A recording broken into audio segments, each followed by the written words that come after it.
अस्सलामुअलैकुम। Graphic designer की beginning to advance series में आप सबको खुशामदीद। आज हमारी है सबसे पहली क्लास इस सीरीज़ की और आज हमने सबसे पहले यही पॉइंट डिस्कस करना है कि ग्राफिक डिज़ाइनिंग क्या है और ये कैसे वर्क करती है।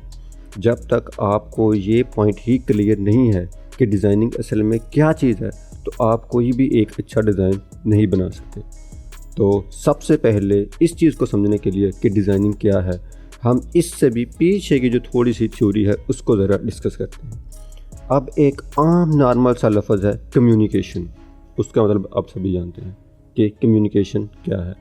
अब इसी चीज़ को ही मज़ीद आगे हम लेकर चलते हैं कम्युनिकेशन की टाइप्स, कि कम्युनिकेशन की टोटल कितनी टाइप्स हैं। नॉर्मल जो हमारे पास एक स्टैंडर्ड है वो है 4 टाइप्स का। सबसे पहले हमारे पास आती है वर्बल कम्युनिकेशन, फिर उसके बाद नॉन वर्बल, फिर रिटन और फिर विजुअल कम्युनिकेशन। अब वर्बल कम्युनिकेशन बोलकर की जाने वाली कम्युनिकेशन, बातचीत, अपना पैगाम दूसरे तक पहुंचाना या कोई भी दूसरा जो पैगाम हम तक पहुंचाता है बोलकर, वो वर्बल में। फिर उसके बाद नॉन वर्बल, वो हमारा आता है इशारों में, ठीक है, रिटन लिखकर। और इसके बाद नेक्स्ट हमारे पास है जी विजुअल कम्युनिकेशन। अब हमारी जो सारी की सारी डिज़ाइनिंग की फील्ड है वो हमारी विजुअल कम्युनिकेशन के ऊपर ही बेस करती है। अब विजुअल का मतलब है मंजरनामा, मतलब नज़र आने वाली कम्युनिकेशन। ऐसी कम्युनिकेशन जो हम दूसरों को दिखा के करते हैं वो हमारी है विजुअल कम्युनिकेशन।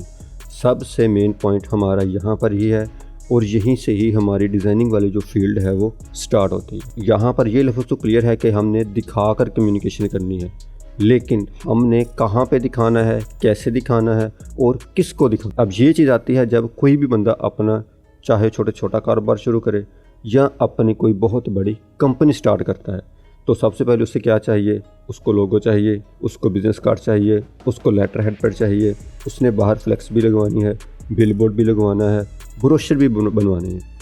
तो ये वो सारी के सारे एस्पेक्ट्स हैं, ये वो सारी की सारी चीज़ें हैं, या ये वो सारी की सारी कम्युनिकेशन है जो उसने आम लोगों से करनी है। वो पर्सन जिसने अभी अपनी कंपनी या अपना बिज़नेस स्टार्ट किया है, बिलबोर्ड भी बनवा लिया, फ्लेक्स भी, ये सारी चीज़ें बना ली। अब ये बनवा क्यों रहा है?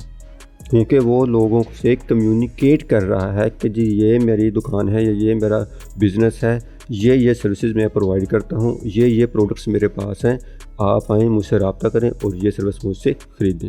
एट द एंड हमारा वो डिज़ाइन आम पब्लिक के सामने जाना है, वो एक कम्युनिकेशन भी होनी है और वहाँ पर वो प्रेजेंटेशन भी होनी है कि हमारा डिज़ाइन वहाँ पे जाके प्रेजेंट होना है। अब इसी पॉइंट को ही हमने मज़ीद डिटेल में देखना है कि जब हमने, ठीक है, ख़ुद को कहीं प्रेजेंट करना हो तो हम प्रॉपर वेल ड्रेस होकर, बहुत अच्छे से तैयार श्यार होकर, हर चीज़ रेडी शेडी करके फिर हम जाते हैं जहाँ पर हमने ख़ुद को प्रेजेंट करना है।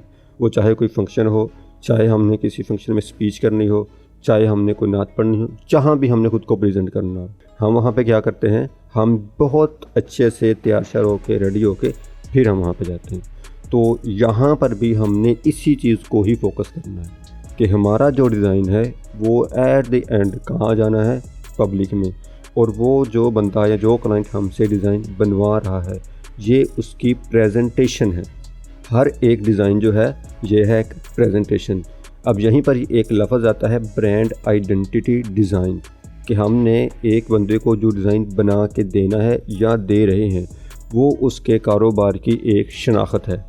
अब बाज़ छोटे शहर से या छोटे गांव से कोई क्लाइंट है तो उसको इस चीज़ का नहीं आइडिया होता कि जो डिज़ाइन वो तैयार करवा रहा है उसकी आगे टारगेट ऑडियंस कितनी है और उसने आगे कहाँ कहाँ तक जाना है। तो ये सारी चीज़ें एज अ डिज़ाइनर हमें मालूम होना बहुत ज़रूरी है। तो इस चीज़ के लिए ही जब तक हम इन चीज़ों को स्टडी नहीं करेंगे, इस चीज़ को माइंड में नहीं रखेंगे, तब तक हम आगे जाकर कोई भी एक अच्छा डिज़ाइन तैयार नहीं कर सकेंगे। अच्छा जी, अब इसके बाद जो हमारा है नेक्स्ट पॉइंट डिज़ाइनिंग या डिज़ाइन, वो है प्रॉब्लम सॉल्विंग एक्टिविटी। अगर आप कहीं भी इंटरव्यू के लिए जा रहे हैं और वो आपसे ये पूछ रहे हैं कि जी व्हाट इज़ डिज़ाइन या व्हाट इज़ डिज़ाइनिंग, तो आप उससे इजीली ये जवाब या ये आंसर दे सकते हैं कि design is a problem solving activity. ठीक है, बेसिकली हम एक डिज़ाइन बनाकर अगले बंदे की प्रॉब्लम को सॉल्व कर रहे हैं। अब इसी चीज़ को मज़ीद डिटेल में देखने के लिए कि मैं आपके सामने एक छोटी सी एग्जांपल रखता हूँ। मिसाल के तौर पर एक नया पर्सन कि जब एक बंदे ने नया कारोबार स्टार्ट करना है तो उसके लिए उसको लोगो भी चाहिए, उसको बाहर फ्लैक्स भी चाहिए, ब्रोशर, बिजनेस का letter head, pad, packaging design, बहुत सारी चीज़ें उसको चाहिए। ठीक है, अब ये सारे के सारे उसके हैं प्रॉब्लम, जिसका सल्यूशन किसके पास है? डिज़ाइनर के पास। तो बेसिकली डिज़ाइनर ने उसके उन सारे प्रॉब्लम्स को हल करना है। अब इस पॉइंट को समझने के लिए सबसे पहले इस चीज़ को समझें कि असल में प्रॉब्लम क्या चीज़ है। अब हम अगर प्रॉब्लम को आम लफ्ज़ों में डिस्कस करें तो प्रॉब्लम से हम लोग जो एक इसका जो मीनिंग निकालते हैं या मीनिंग निकालते हैं वो ये है कि जब किसी का कोई हादसा हो जाए, किसी का मोबाइल टूट जाए, कोई गिर जाए, किसी को चोट आ जाए, तो इसको हम एक इशू कहते हैं, या घर में लड़ाई वगैरह हो जाए तो ये हमारा एक इशू होता है या प्रॉब्लम होता है। लेकिन असल में प्रॉब्लम से ये मुराद है कोई भी ऐसा काम जिसने अभी मुकम्मल होना है, वो एक प्रॉब्लम है। कोई भी ऐसा काम जिसने अभी मुकम्मल होना है वो हमारा एक प्रॉब्लम है। अब यहाँ पे क्या है कि बंदे ने एक नया कारोबार शुरू किया, शुरू करने से पहले ही उसको डिज़ाइनिंग चाहिए, लोगो, बिजनेस कार्ड, फ्लेक्स वगैरह सारी चीज़ें चाहिए। तो ये उसके वो काम है जो अभी होने हैं, और ये किसने करके देने हैं? ये डिज़ाइनर ने ही करके देने हैं। तो हमने एज आ डिज़ाइनर उसकी प्रॉब्लम को सॉल्व करना है, और ये हमारी एक प्रॉब्लम सॉल्विंग फील्ड है। अब यहाँ पर दो चीज़ें आपके सामने हैं, एक आपने उस क्लाइंट की प्रॉब्लम को सॉल्व किया, और दूसरा आपने उस क्लाइंट के लिए कम्युनिकेशन मटेरियल तैयार करना है, उसकी विजुअली अपीलिंग है, उसको आपने अच्छे से डिज़ाइन करना है। अब यहाँ पर ही जो सबसे मेन चीज़ है कि प्रॉब्लम को भी सॉल्व करना है और उसकी जो ब्रांड आइडेंटिटी है उसको भी आपने डिज़ाइन करना है, और डिज़ाइन करने के बाद वो आपकी चीज़ मार्केट में जाके प्रेजेंट होनी है। और जो चीज़ आपकी मार्केट में प्रेजेंट होनी है उसको आपने ये चीज़ माइंड में रख लेनी है। आपका डिज़ाइन देखकर उसके करीब वालों ने ही ये कह दिया कि ये डिज़ाइन बहुत बकवास है, अच्छा नहीं है, या कह लें कि ये अच्छा नहीं बना, या ये आपको इतना रिज़ल्ट नहीं देगा।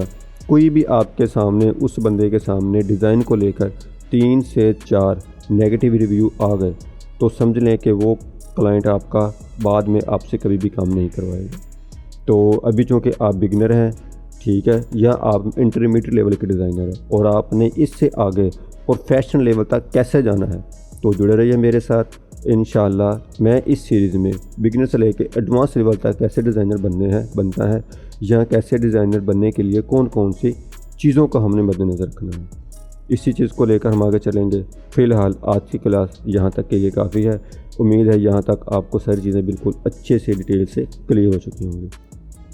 लिहाजा अपना बहुत सारा ख्याल रखिएगा और दुआओं में याद रखिएगा। अल्लाह हाफ़िज़।